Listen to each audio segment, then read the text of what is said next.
looking around right now, it is an interesting thing how relevant a story about women and queer folks and people of color working together to like take down a tyrant king, how relevant that feels right now.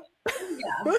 Hi, I'm KJ Aiello, and welcome to Season 2 of The Book Hook, where each episode we dig into writing and storytelling that challenges the status quo and examines how authors use their work to resist, to question, and to reimagine our world.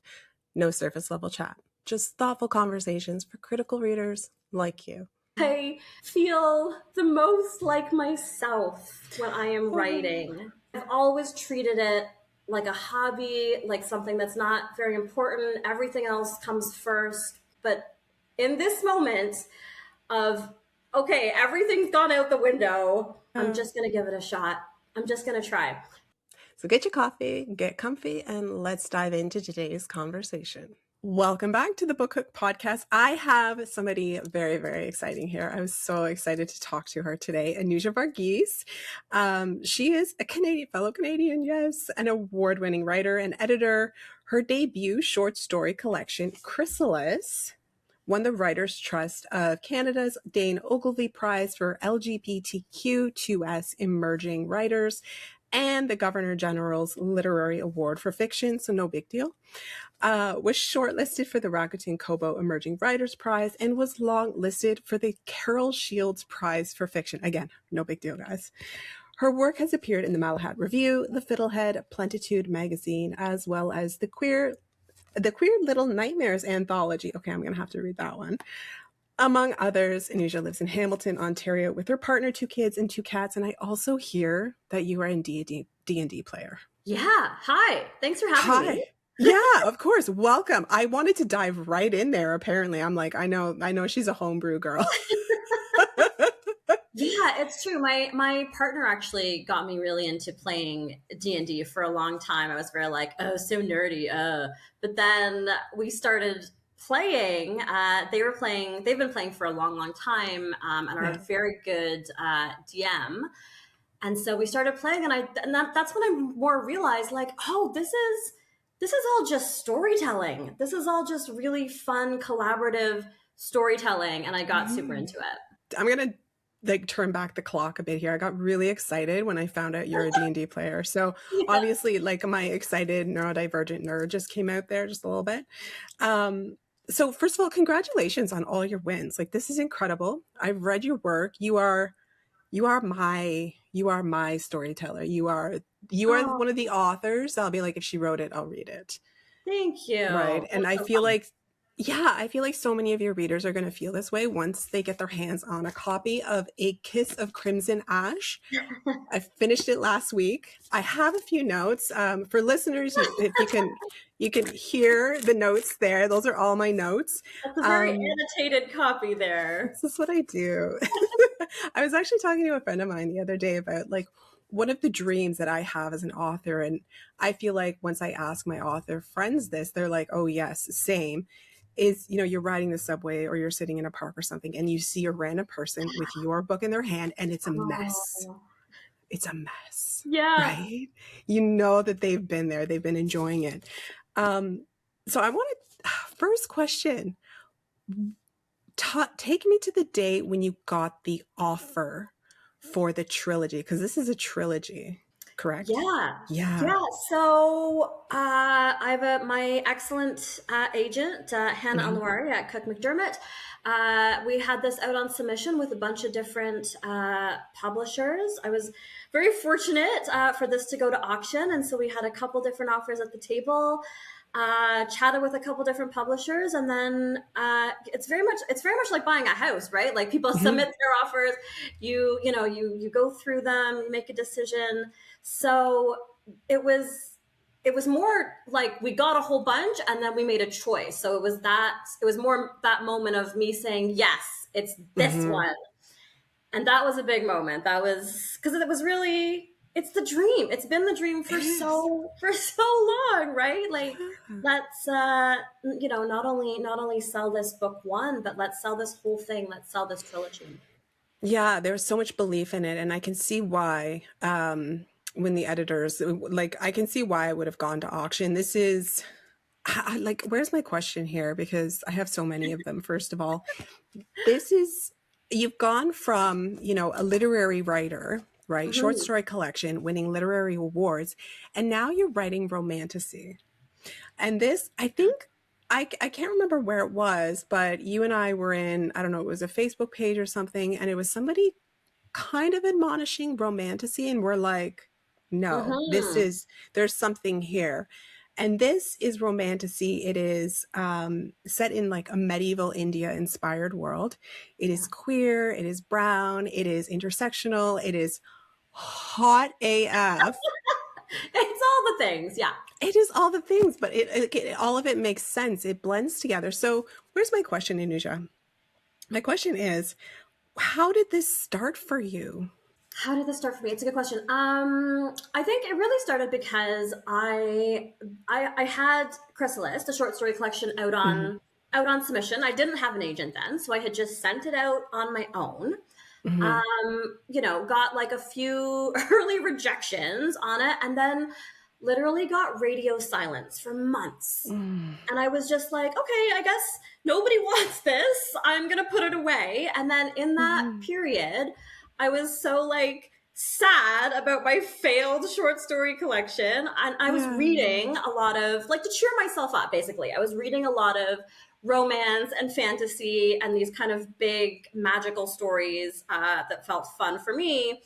And I just started writing, you know, what felt good and fun for me in this period of like Mhm. being sad about another project that I didn't think at that time was going anywhere. Obviously, like things worked out okay for that short story collection.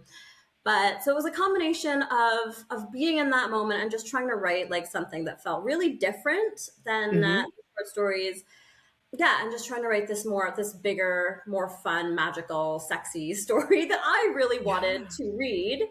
Combination of that, and then also before that, I had been playing like a D&D campaign with my partner and some friends. That was really kind of set in a very traditional, like fantasy, Western based fantasy world.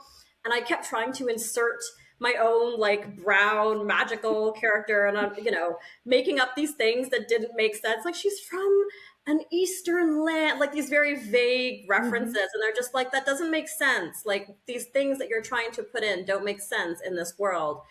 Just like pick something that fits in the world. And then Yeah. I'm just kind of like, well, all right, screw you guys. I'm going to make my own world then where my character does fit.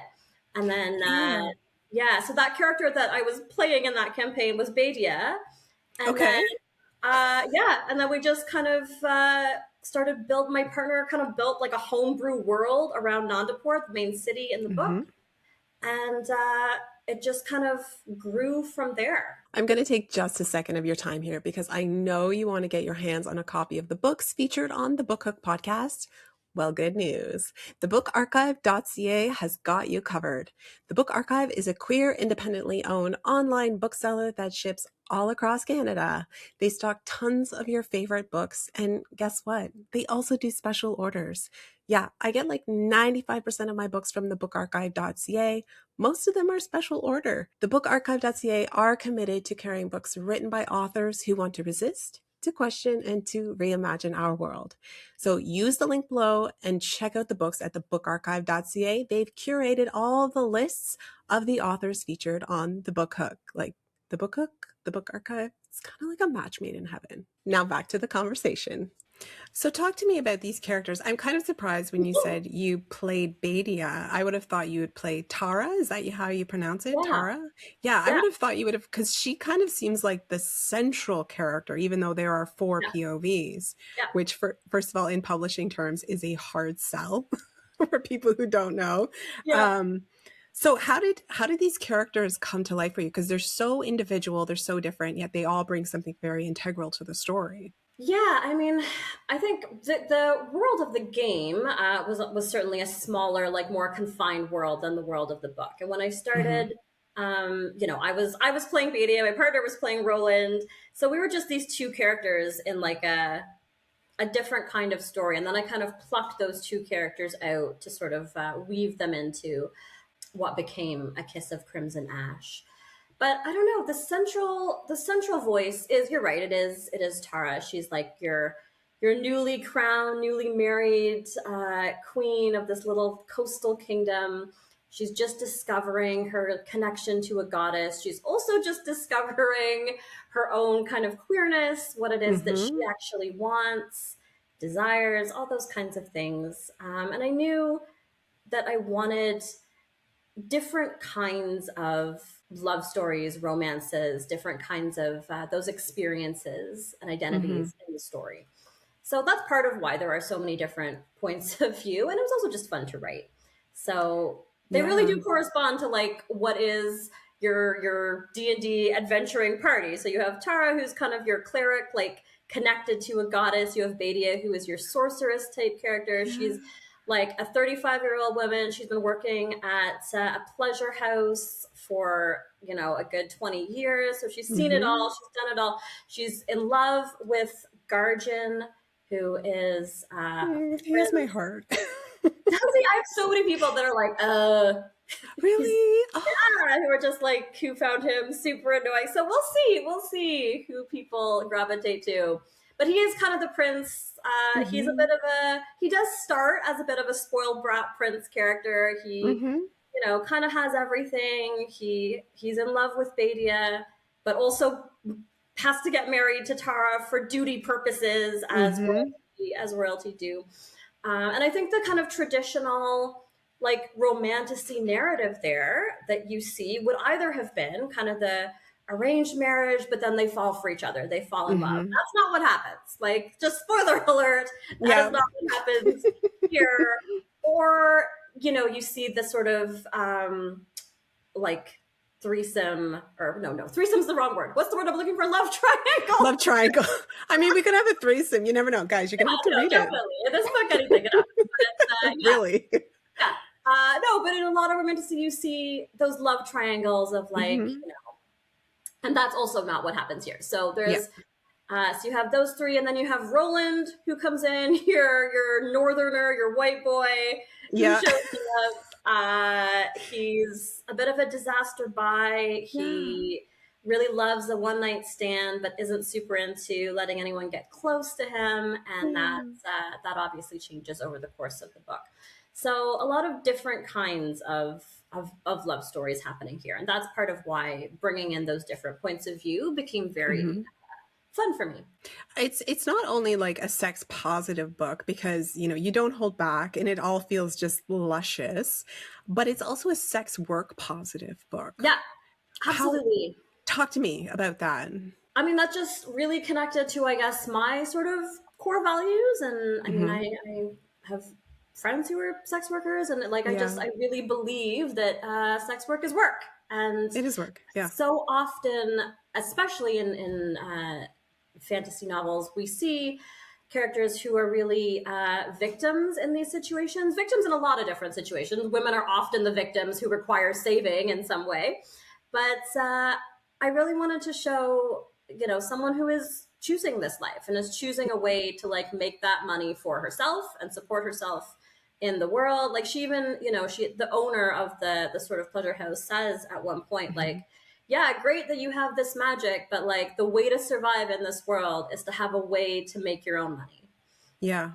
And she's And good it, at it. She knows and what she's doing. she's good at it. She has like a Yeah. plan to, take over the pleasure house afterwards, and that kind Yeah. of thing. So it's yeah, it was just about showing different ways that women are surviving in the world. Now, when you went into writing the trilogy, I mean, obviously you started with the first book. Did you envision it as not just a world where there are politics, there are political machinations? Machinations, yeah, yeah. Thank you. I'm a writer, guys.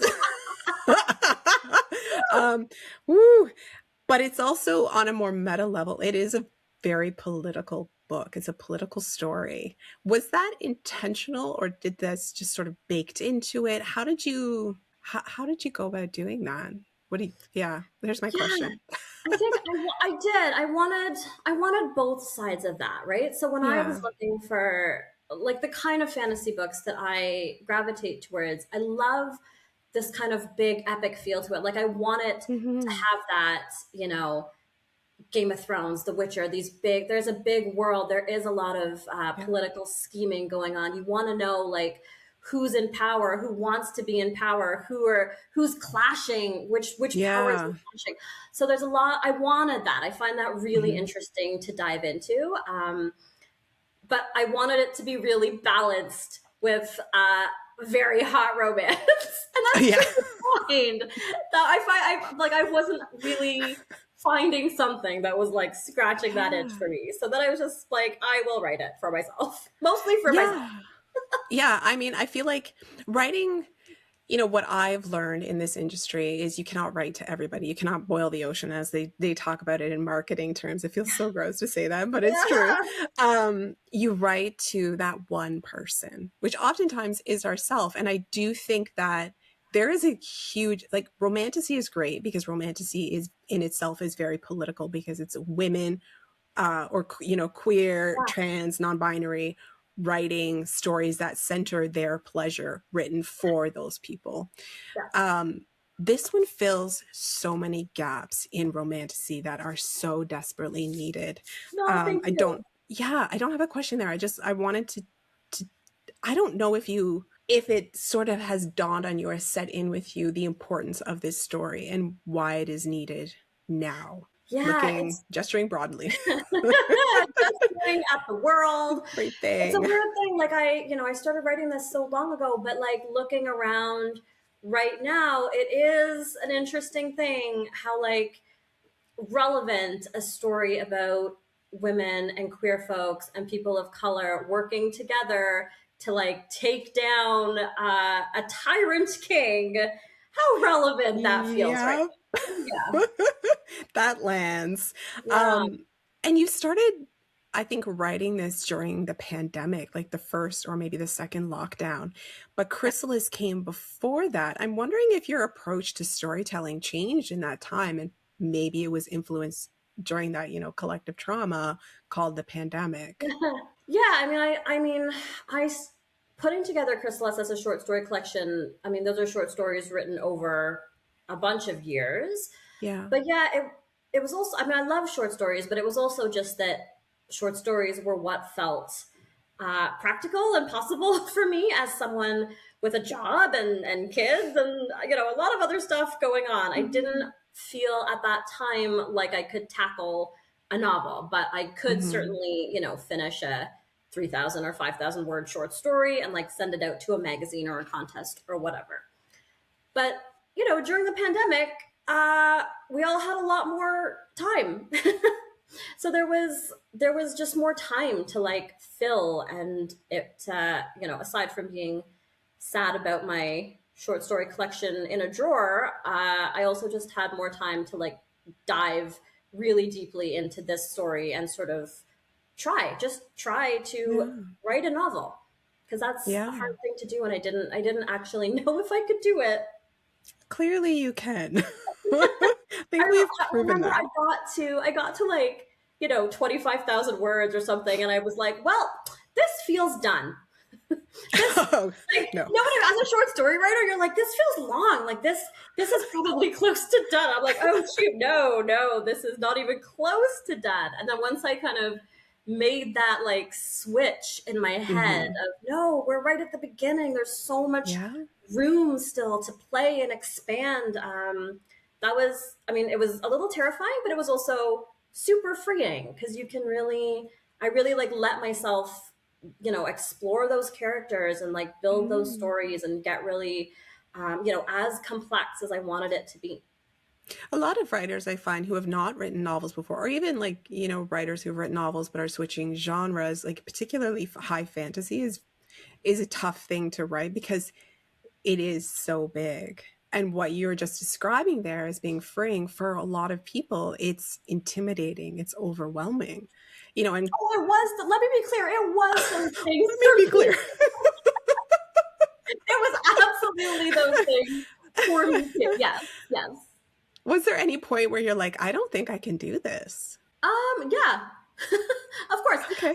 There were lots of times writing this book one where I just stopped writing it. I just stopped writing it for like months, Mm. and I was like, I don't know where this is going. Also, writing it at that point, I didn't have a deadline. I had no plan for it per se. I was literally just writing it for kicks. Yeah. So it didn't feel like there was anything stopping me from stopping. There's nothing stopping me from stopping at that point. Yeah. But yeah, I think what kept me going is that I always came back to it. Something about the story, about the characters, they never left. Like sometimes you start projects and at the start it feels really exciting, and then somewhere in the middle it fizzles out, or you lose the sort of momentum of it. And whatever, you start something else, or those things happen, and that's totally fine. But for this one, something kept pulling me back into it. And I think that's when I started to realize, okay, there is something here, and I'm going to figure it out. And I kept coming back to it. I kept working on it.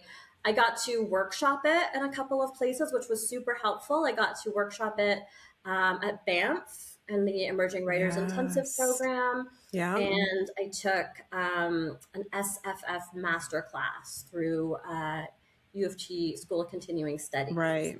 Yeah. And that was helpful for you. So helpful. Yeah. Wow. Yeah. I can't recommend that enough for anyone who is trying to write anything, I guess, but like specifically genre fiction, because it is kind of a specific thing. It's a little bit different, I find, than just asking people in general for feedback. Like it's so helpful to be in a group with other people writing that same thing, who understand the conventions, who are readers of this kind of book. And just to be able to workshop what you're doing in that space is so helpful. It's very much, you are right in the thick of the sounding board, like a think tank, but you've got you're each your own project. And I have experienced that before too. I always find being surrounded by creators, being surrounded by writers, and having that sounding board, or even just the physicality of being surrounded by writers feels, there's something, I don't know what it is, but I get what you're saying. And I think there's an energy there, right? There really is. So my next question to you then is very much springboarding off of that, is community. You are very much in a writing community. You're in the Hamilton writing community. You're in the CanLit community. I would love to talk a bit more about that, because I know CanLit can be a very like polarizing kind of terminology. And for you viewers, listeners, CanLit is Canadian Literary Community here. I'm wondering if we could talk a little bit about your role within community and what community has done for you. Yeah, I mean, I talk to a lot of like writing classes and things like that, and it's something that students ask a lot. Like, how do you become part of this, like, this big thing, capital C, community? It feels, especially if you feel like you are on the outside of it, how do you join this thing? What if I don't have a published book? Like, how do I?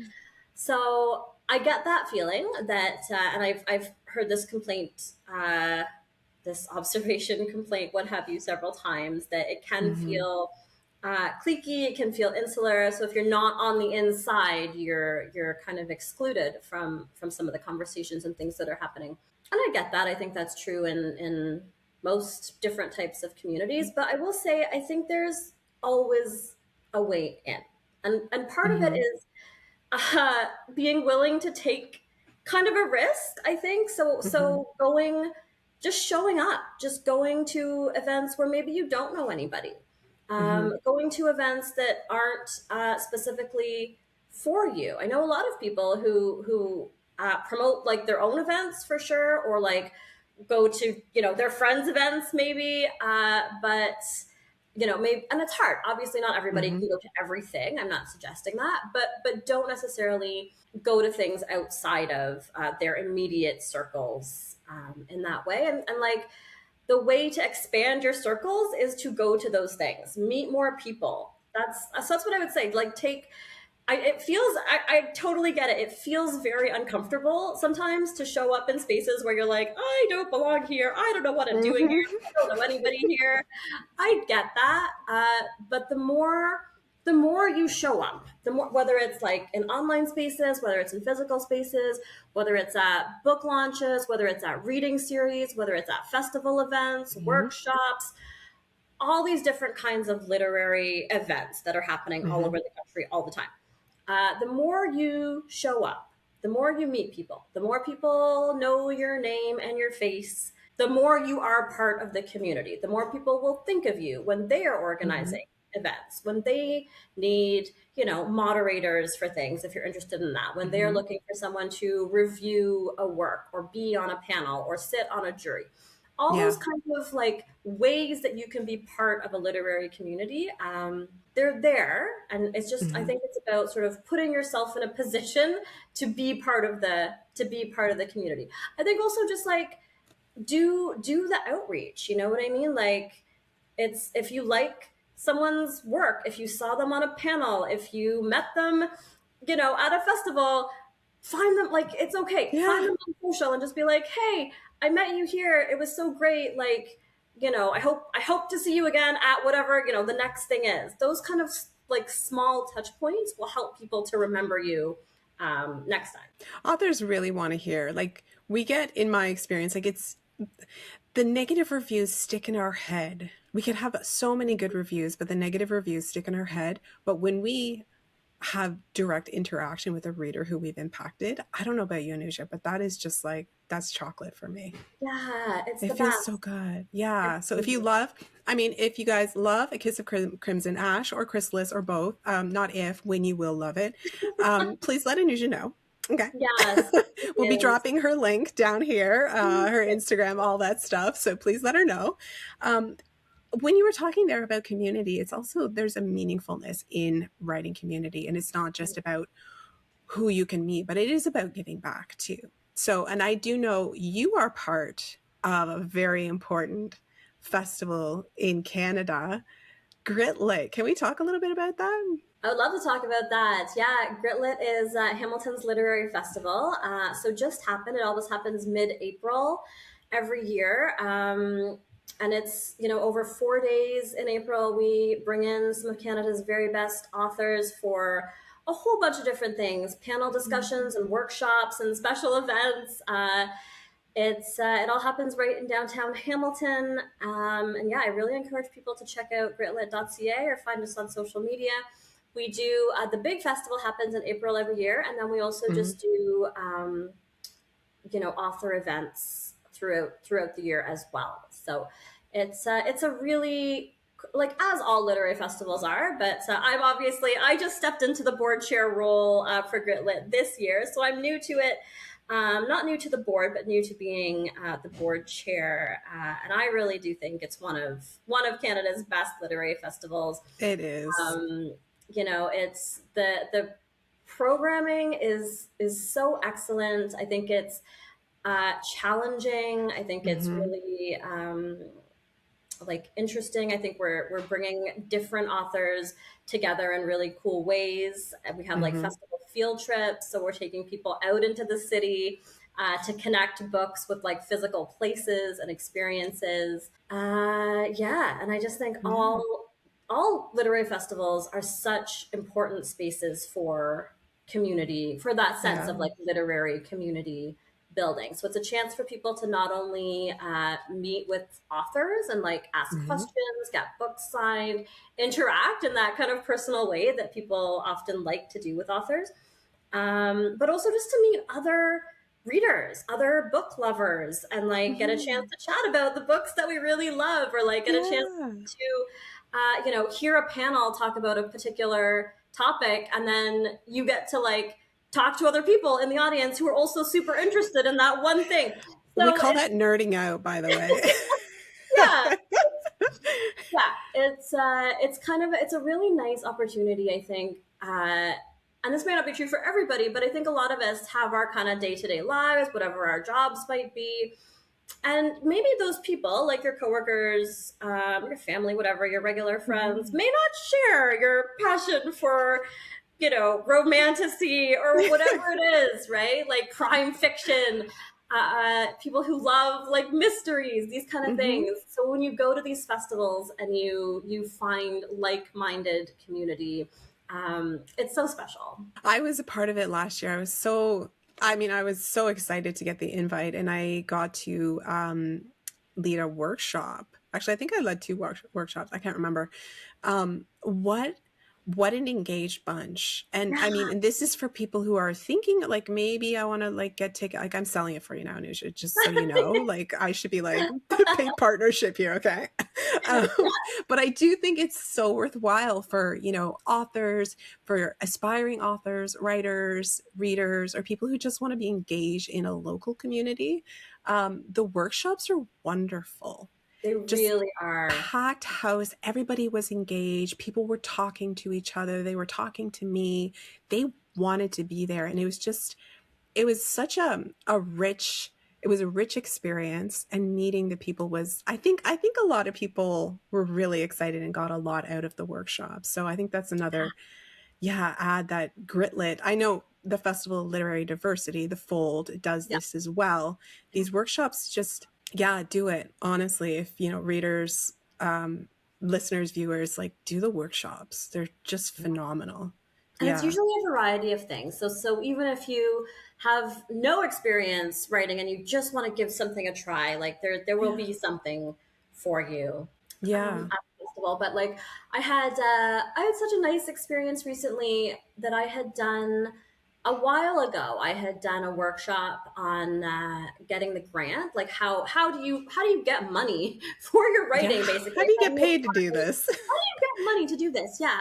Yeah. Um, and I had done this workshop on like how to apply for grants and what grants are out Mhm. there for writers and things like that. And it was months and months ago. And then I was at an event recently and I had someone come up to me and I didn't know her, but she kind of came up to me and she's like, I'm really sorry to bother you, but I just wanted to tell you I went to your grant workshop and it made me apply for a grant and I got the grant and now I'm like writing this thing. And I was just like, oh my God. It was such a, I don't know, it was such a moment Oh, of like, oh, this works. This is, it yeah. was incredible. That's amazing. I love stories like that. And, you know, No. like I know a lot of aspiring authors and, you know, they call them, you know, the newbie writers. There it does feel like there's this gatekeeping mechanism or there is this veil. And this is what communities do. And this is what literary festivals help to break down is bringing those newbie authors, newbie writers into this world to try and usher into our next generation, you know, age not required here, Yeah. of writers into Canada community. This is what we need, and more diverse voices, whatever you want to term diverse as, but queer voices, brown voices, Black voices, Indigenous, trans. I think that these literary communities are really, they're foundational for that. And, you know, hats off to you, hats off to Gritlets, to all the amazing festivals here. I think what you guys do is absolutely phenomenal. Back to you. Back to me praising you about your book. um, let's go back in time if you're comfortable with that. To you posted, okay, this is my thought process here. Okay. So that what was I like in the 90s? That trend on Oh, yeah. Instagram, TikTok that's been going around. And yours was so beautiful. Here we have like a teenage Anuja, you know, back in the 90s. Let's talk about the origins, your origin story in writing. Let's Oh, go back. man. Let's do it. Let's go back. Um, so yeah, like where did this come from, basically? Let me think about that. So I guess, I mean, I've always been reading fantasy. I've always been reading horror. Mhm. I was probably reading like Anne M. Rice when I was too young to be reading Anne M. Rice. My mom, who, like, if you ask her, she will claim she does not, but she always had like a stack of Harlequin, those like little paperback Harlequin Oh yeah. romances, Oh yeah. really quietly next to her bed, like behind whatever serious book she claimed she was reading. Like those things were accessible to me always. Like we Mhm. went to the library a lot. Um, we always had books. So I mean, books were a big part of my life when I was growing up. I was always a really big reader, but also like it took me a long time to sort of consciously realize this. In a lot of the books, maybe all of the books that we had in our house, the characters were all like white people, as is the case Mhm. for a lot of Mhm. sort of foundational fantasy, I think.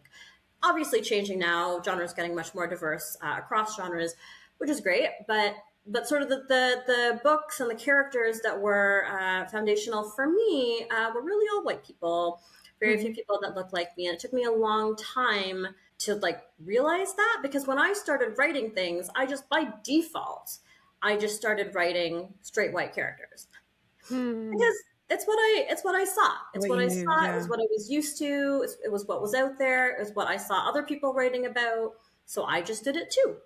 Mm-hmm. And it took me a long time to kind of be more intentional to recognize that and go, wait, why am I doing this? What kind of Mm-hmm. stories do I want to tell? Who do I want to talk about? I want to see more characters that look like me, so I need to write more characters that look like me. So Mm-hmm. that was like, it took me a while to get to that choice. And then I made that very intentional choice to write more queer characters and brown characters and things like that. So, I mean, that's kind of where it started for me in terms of reading. And then in terms of writing, like the first things I was writing without even really knowing it was probably like Babysitter's Club fan fiction. We all started with fan fiction, Yeah, right? oh, I still love fanfic so much, and I know it gets a bad rap, but Yeah. like I still love it. Like AO3 forever. Yep. Absolutely. Fan fiction is it's so like we're getting back to you, but like fan fiction is so important for creatives Yeah, and for creativity and exploring your own voice and all of the above. Like fan fiction for life. I'm with you. Yeah. So you started with fan fiction, sort of, and then you started yeah, moving into your own stories. yeah. Not for a long time though, which is Okay. kind of a funny thing, I think, because I was just doing it, writing fanfic for fun, or like really just writing things for myself, little Mm-hmm. bits of short stories, collaborative stories with other Mm-hmm. people, and like online chat forums and things like that. I went to McGill for English Lit. That was my kind of Mm-hmm. main degree, but that was not, and I'm not, now I don't know. It might be very different, or at the time I was there, maybe I just didn't find the right like circles of people. But for me, that space was not like a creative space for me. It was sort of just like Mm-hmm. learn all the classics of British and American literature, write this essay Yeah. about like Louisa May Alcott, or write this essay about Margaret Atwood, Yeah. which I did. And I think it's great that I got to like learn all that, you know, Canadian canonical stuff. But that was not, everyone kind of goes like, oh, you took lit at university. That must have been where you really like started writing. And it really wasn't. I graduated, jumped into kind of the beginnings of a career in nonprofit work. Mm-hmm. I still work in the nonprofit sector. I still work at YWCA Hamilton, Mm-hmm. which continues to influence my writing, because really all our day-to-day work is about empowering women, and how do women Mm. find their ways out of oppression, how do they work together with allies in different communities to come together and figure out all the shit that's keeping us down. How do we get past that? That really is the day-to-day work of the Mm-hmm. YWCA. So that still influences the work, but that's what I was doing for many years, just working in the Mm-hmm. nonprofit sector. And then it really took, I always say it's like the best shitty thing that ever happened to me, but I lost my job really suddenly. I was working at like a national nonprofit, Mm-hmm.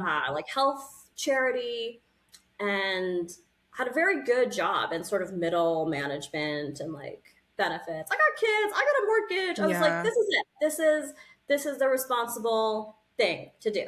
And just, yeah, very suddenly one day I went in and I made my little cup of coffee, and they were like, oh, can we just talk to you for a sec? I was like, yep, Just a sec. just a sec. And I went in and they're like, so unfortunately, just due to some restructuring, your position has been eliminated as of now. Go home. What? And I'm like, if you could picture it, it's just me sitting there with my cup of coffee. And I think I said, oh, I just made this cup of coffee. And the HR lady was like, I'll just take that from you. And she took it and threw it out. And then like You followed me to couldn't my finish your coffee? house. They were like, get out. So I packed Oh up my my little box and whatever, went and cried in my car, God. and then it was on. Anyone that lives, in Canada and in like the Toronto area, I was doing this awful commute, god awful commute on the QEW. Oh, Uh, crying because I lost my oh my job. But then God. also at some point during that commute, I was just like, okay, what am I going to do now? What do I want Mm, to do now? And I still needed a job. I knew that. Like, this mhm. isn't a moment of I'm going to go to Paris and become a writer and like screw everything else. No, I knew I Yeah. was going to have to find another job, but I also made a very intentional choice to write. I Mhm. was like, that's what I'm going to try and do in this moment. I'm just going to give it a shot. I don't know. I don't know what's going to Yeah. happen. I don't know if I'm going to write anything good. I don't know if anyone's going to read it. I don't know if anyone's going to publish anything, but I'm going to try because I've known for a long time that I really love this. And I, Mhm. I feel the most like myself when I am Oh, writing. And yes. I've always treated it like a hobby, like something that's not very important. Everything else comes first. But in this moment of, okay, everything's gone out the window, I'm Yeah. just going to give it a shot. I'm just going to try. So that's what I did. And that was really the beginning of things for me. That was me, enrolling in creative writing classes. That was me taking workshops. That was me finding community, finding the other writers, finding the literary Mhm. events, showing up for things, introducing myself to people, sending work out to contests, becoming a volunteer reader for a literary magazine.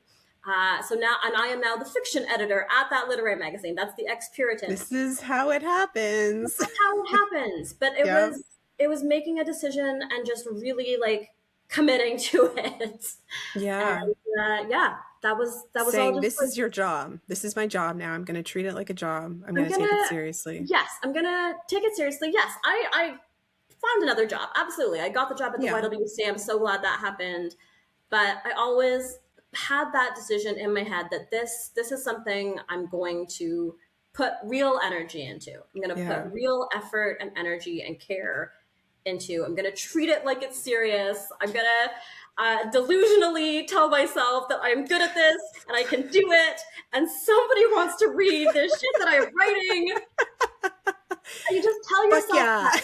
Yeah, you just tell yourself that over and over again. And Yes. every story that gets rejected, you say, okay, this person didn't like it, someone else will. You send it out again 10 more times. Like that was the energy that was there. Yeah. And a lot of it was like fueled by spite in that moment of like, well, fuck you for firing me. I'm gonna, do this and see if it works.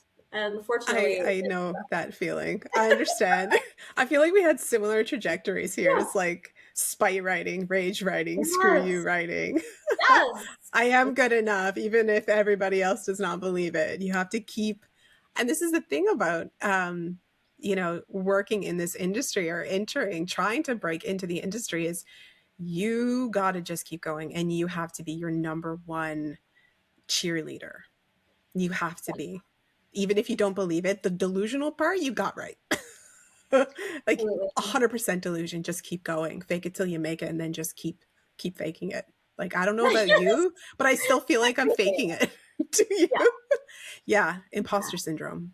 Especially I think when you're writing something like fantasy or something that feels it's even further removed from reality than other things Oh because yeah. not only are you trying to believe in your own writing, but you're also trying to believe in your own magic a little bit. Like you've written things that are full of complete like magical unreal things, and you have to really believe it, Yeah. and then eventually other people will. Like now we all talk about like Mordor, these things, these fantasy terms that everybody knows and they're just part of Yeah. our culture, not to mention she who should not be named, but like everybody knows the Harry Potter world. Those things are just Yeah. part of the culture now, but those things aren't real things that those authors just believed in, and now we all believe in them, and we all have to Yeah. They treat change life. Yeah. We do this for Frodo. I say that all. I'm like, for Frodo. I'm going to get out of bed for Frodo. I'm Yes. going to keep going for Frodo. Well, now I'm going to keep doing it for Garjan. Garjan? Garjan? Garden, yeah. Garjan, sorry. I'm going to keep doing it for Garjan Oh, because I love he's that he is your my favorite favorite. character. That's He's so my funny. favorite. I kind of Yeah. also have thoughts for him. Like, I don't know No, why. he's super hot for sure. I will say that. Yeah. Yes, of course. I mean, they're all hot. Let's be real. They're all Yeah, hot in their own they're ways, all for sure. hot. We write Yeah. what we want to write, and I feel like Seriously. A Kiss of Crimson Ash. Everybody here, I'm chatting with Anuja Varghese, who is the amazing author of A Kiss of Crimson Ash, which is now available. Just came out like as of the airing of this episode. I think it's been out for like 3 days. May 26th comes out. Everybody needs to read this. It doesn't. I don't care where you're from, who you are. Even I think this actually. Okay, so here we go. This is my thought process. This is what I do. So a friend of mine who is more of a literary writer, he is currently starting his journey into romantasy. And Nice. at this point, and like the traditional entry points into romantasy, we hear like Sarah J. Maas, Rebecca Yarros. However you get there is totally fine.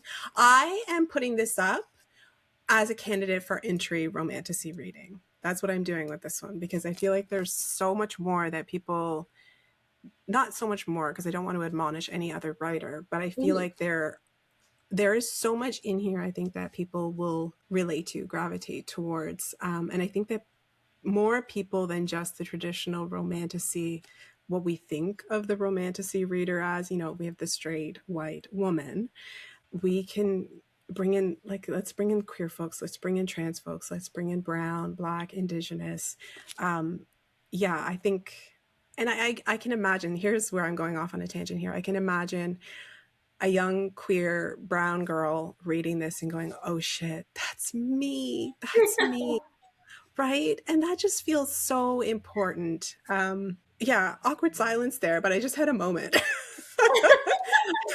No, I love that. I love that because I mean that is literally what I'm hoping to bring to this genre. Just I mean, hopefully a little bit of something that isn't Yeah. already there. You talked a little bit earlier about like this maybe filling some of the gaps that we see in the genre right now, or things that I was looking for and I wasn't seeing. So Yeah. to have a character that is very often in romantasy we see these young sometimes like virginal characters moving through the story, and so Yeah. you have that in Tara, but then you also have Badia, who is a 35. woman, a grown-ass woman, Grown who's ass coming to woman. the story. You have the character who's falling in love for the first time, that more traditional romantasy story, but you also Yeah. have Badia and Garjan, who have already been together for years, and like what does that love story look like when something Mm. interrupts the relationship that you have a character like Roland, who is pretty openly like into everybody, into all kinds Yeah. of different He just likes it. He likes it all. he's ready for anything. But like when you have a character like that, what is a real romance? What does a real like connection look like for Yeah. someone like him? So just lots of different approaches to romance in the romantasy genre, which you don't necessarily see a Yeah. lot of. It's very much a coming of self story. Oh, I like that. Coming of Yeah, self. I just thought of that right now. Everybody, you can go use it. There's coming of Yeah. age, middle age, and coming of self. I think this one is definitely a coming of self novel, and I think it's for everybody. I absolutely love it. Folks here, listeners, viewers, Anuja Varghese here. Amazing author, one of the dearest. I mean, I am I'm probably your biggest fan. If she wrote it, I will read it. I know I'm not going to stop. And when I see you in person again, I'll be like, oh my God, I love you. Oh, Author of A Kiss of Crimson Ash, which is out now. It is a trilogy of the Games of the Goddess series. Just read it, and then you'll understand. Honestly, and congratulations, Anuja. Thank you so much for being here today and chatting with me. oh, thank you so much for having me. This episode of The Book Hook was hosted and produced by KJ Aiello with video, content, and social media production by Jackie Johnstone. Don't forget to drop a like, a comment, share, and follow. You can also find us on Instagram and TikTok at handlethebookhook_podcast and sign up for our newsletter on Substack.